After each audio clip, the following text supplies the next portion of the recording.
बिस्मिल्लाहिर्रहमानिर्रहीम। Section 88 Pakistan penal code, उसका लुबे-लुबाब जो मफहूम ये है, उसकी डेफिनेशन पढ़ने से पहले मैं अर्ज़ कर दूं कि एक शख्स एक्ट करता है और वो एक्ट जिस शख्स पर किया जाता है वो इन गुड फेथ किया जाता है, नेक नियति से किया जाता है, और जिस पर एक्ट हो रहा है उसकी कंसेंट से किया जाता है। आप जानते हैं कि कंसेंट सिर्फ बालिग शख्स यानी 18 साल या इससे ऊपर वाला शख्स कंसेंट दे सकता है। अगर कम उम्र का है तो फिर उसके गार्डियन की कंसेंट हो जाती है। अब एक्ट करने वाले के इरादे में, इंटेंशन में ये नहीं है कि वो उसको डेथ काज करे, लेकिन उस एक्ट के नतीजा में जिस पर एक्ट हो रहा है उसकी डेथ हो जाती है, तो ये जुर्म नहीं होगा। This is what is provided by section 88 of Pakistan penal code. अब इसकी definition as provided in this section वो मैं आपके सामने पढ़ देता हूँ और फिर आगे इलस्ट्रेशन और डिटेल के सलाह के जरिए बात को क्लियर करेंगे। Nothing which is not intended to cause death is an offence by reason of any harm which it may cause or be intended by the doer to cause or be known by the doer to be likely to cause to any person for whose benefit it is done in good faith and who has given a consent whether express or implied to suffer that harm or to the risk of that harm। यानी कोई भी चीज जो मौत काज करने की नियत से ना की गई हो और करने वाले को उसके मौत वाक़या होने के इम्कान का भी ना पता हो, किसी ऐसे शख्स की जिसके फायदे के लिए गुड फेथ में किया गया और जिसने इस हार्म या इंजरी के होने का रिस्क लिया है और इसके लिए एक्सप्रेस या इंप्लाइड कंसेंट दिया है। एक्सप्रेस कंसेंट होती है जो बोलकर या लिखकर बंदा कहे कि हाँ ठीक है जी, मुझे कोई इतराज नहीं, आप ऑपरेट करें, मिसाल के तौर। इंप्लाइड होती है कि वो मना ना करे और उसके एक्ट से और बॉडी लैंग्वेज से और उससे प्रिज्यूम ये किया जाए, जैसे कि मिसाल के तौर पर शादी होती है तो एक वो पूछते हैं लड़के से कि हाँ जी आप कंसेंट देते हैं, तो वो बोल के बता देता है यस आई डू एक्सेप्ट।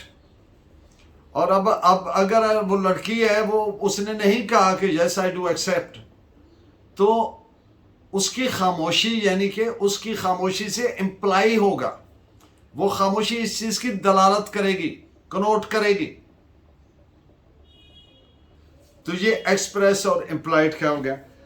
इस सेक्शन के साथ एक इलस्ट्रेशन दी है लेजिस्लेचर ने कि एक शख्स मिसाल के तौर पर ए सर्जन है और वो ये जानता है कि इस पर्टिकुलर ऑपरेशन से कुछ इम्कान ऐसा भी है कि मौत वाक़या हो सकती है,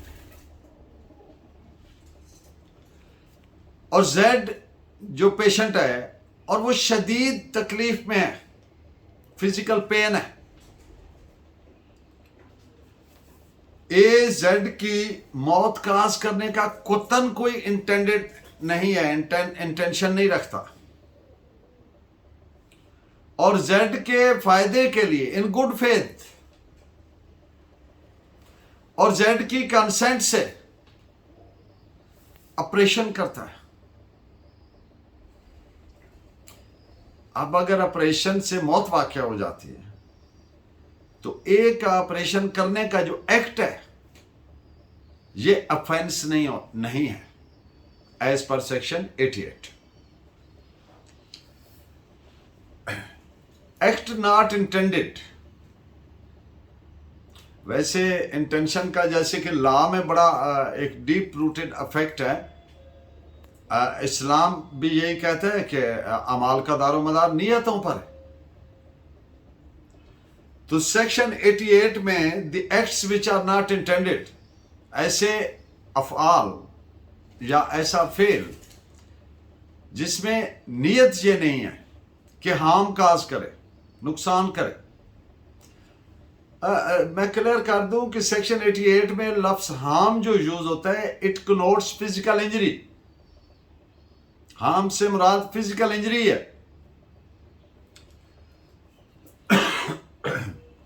सॉरी, सेक्शन 88 ऐसे हार्म को डील करती है जो जिस शख्स यानी जिस पे हार्म हुआ है जिसको, उसकी कंसेंट से वो फेल होता है, उसके फायदे के लिए होता है, नेक नियति से होता है, यानी गुड फेथ में होता है। तो दिस इज द मीनिंग मानी मफहूम of the term use act not intended. एक लैटिन जबान का मैक्सिम है, मुहावरा है, वोलेंटी नॉन फिट इंजूरिया, यानी that to which a man consents cannot be considered an injury. वो एक्ट जिसके लिए एक शख्स ने अपनी कंसेंट दिया है, रजामंदी दिया है, उसको इंजरी नहीं कहा जा सकता। कंसेंट हर मुआहदा में इंप्लाइड होती है। एक और इंग्लिश जबान का प्रभाव है कि can two walk together until they agreed, कि क्या दो शख्स इकट्ठे चल सकते हैं जब तक कि उनका मुआहदा नहीं हुआ। तो जिंदगी में हम हर कदम पे मुआहदा करते हैं। अगर दो आदमियों के दरमियान ज़हनी मुआहदा नहीं है, इंप्लाइड एग्रीमेंट नहीं है, तो वो दो कदम नहीं चल सकते इकट्ठे। लेकिन कंसेंट में जबर नहीं होता, ड्यूरेस नहीं होता, फेयर नहीं होता, कोई मिस्टेकन फैक्ट्स के तहत जो है वो कंसेंट तस्वर नहीं होता। मतलब क्या हुआ बात का कि जो रजामंदी है वो अपनी खुशी से, अपनी रगबत से, without any fair, without any duress, without any mistaken fact, तो फिर वो कंसेंट है। धोखे, फ्रॉड, जबर, खौफ, उसमें अगर किसी की रजामंदी ली जाए तो उसको कंसेंट कानून मानता ही नहीं है। यानी कि it is always unclouded. The consent is always unclouded of fear, misconception, duress, mistaken facts के तय देना वगैरह वगैरह। और ये जो एक्ट करने वाला है, यानी जो सब्जेक्ट है और जो ऑब्जेक्ट है जिस पर एक्ट होना है, उन दोनों की कंकरेंस ऑफ विल्स होती है, इरादों का इत्तेफाक होता है। और जिस पे एक्ट होना है उसको पता होता है कि एक्ट की नौयत क्या है जो उस पर होनी है, नेचर ऑफ द एक्ट को वो जानता है।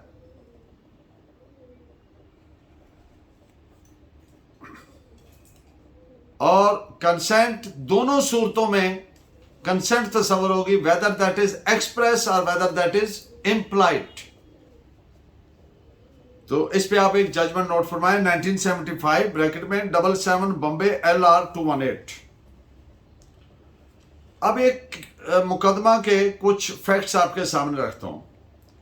मुलजिम और मरने वाला डिसीज्ड करीबी दोस्त थे। अब उन्होंने अम्यूजमेंट के लिए आपस में एक रेसलिंग मैच रख लिया कि रेसलिंग करते हैं। अब किसी फाउल प्ले के बगैर रेसलिंग के दौरान हादसातन जो मरने वाला है दोस्त, उसके स्कल पे, खोपड़ी पे चोट लग गई और उसकी डेथ हो गई, तो ये एक्ट ऑफेंस तस्वर नहीं होगा। कोर्ट ने डिक्लेयर किया कि ये एक्ट ऑफेंस नहीं होगा। This is reported as AIR 1950 Allahabad page 95। सेक्शन 88 PPC के एम्बिट में आने के लिए, के दायरा कार में आने के लिए एक चीज बहुत जरूरी है कि जिस शख्स को हार्म हुआ है, नुकसान हुआ है, वो एक्ट उसकी रजामंदी से होना जरूरी है, वरना जुर्म होगा। अब एक मुकदमा मैं आपके सामने रखता हूं जिसमें अदालत ने करार दिया कि यह कंसेंट नहीं थी।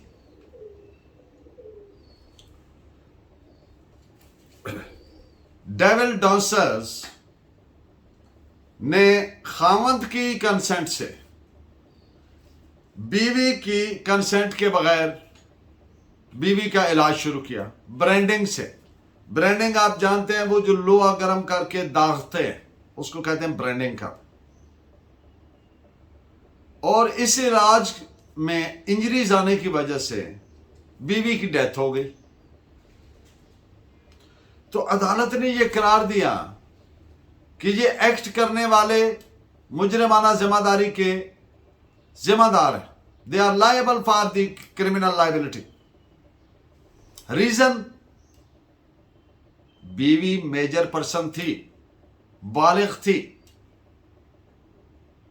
और उसकी कंसेंट नहीं ली गई। खामद की कंसेंट तब होती जब वो अपने किसी नाबालिग बच्चे के लिए दे रहा होता। तो जब बीवी की कंसेंट नहीं ली गई तो फिर यह जुर्म है। This is reported as 1887 ILR 14 Calcutta page 566। अब एक और मुकदमा कैटरेक्ट के इलाज के लिए डॉक्टर ने इन गुड फेथ मरीज की कंसेंट से कैटरेक्ट का इलाज के लिए ऑपरेशन किया। But as the bad luck would have it, operation नाकाम हो गया एंड लॉस ऑफ साइट हो गया, बिनाई जाया हो गई। तो अदालत ने करार दिया कि यह एक्ट डॉक्टर का ऑपरेशन करने वाला ऑफेंस नहीं है, क्योंकि वो प्रॉपर क्वालिफाइड डॉक्टर था। जो मरीजा थी, वो मरीज था, उसकी कंसेंट से किया गया, ड्यू केयर किया गया, with due care and caution किया गया, तो ये इसको ऑफेंस नहीं कहा जा सकता। This is reported as 1987 criminal law journal page 1316। Harm लफ्ज जो है इस सेक्शन में जैसे जिस पैरामीटर में इस्तेमाल हुआ है उससे एक ही मानी है, physical injury. Harm connotes, harm indicates physical injury, जिस्मानी जख्म। This is reported as AIR 1966 Supreme Court page 1773। Injured शख्स को जो हार्म हुआ है, इसके लिए एक और बात भी जरूरी है, वो उसके फायदे के लिए किया गया हो, जो नियत है और उसकी कंसेंट से हो, तो फिर इस एक्ट से जो एक्ट करने वाला है वो क्रिमिनल लायबिलिटी के लिए जिम्मेदार नहीं होगा, क्योंकि ये एक्ट ऑफेंस ही नहीं बनता। तो this is reported as AIR 1951 Allahabad page 500। Thank you very much. Keep watching and guiding me by your valuable comments. Allah ने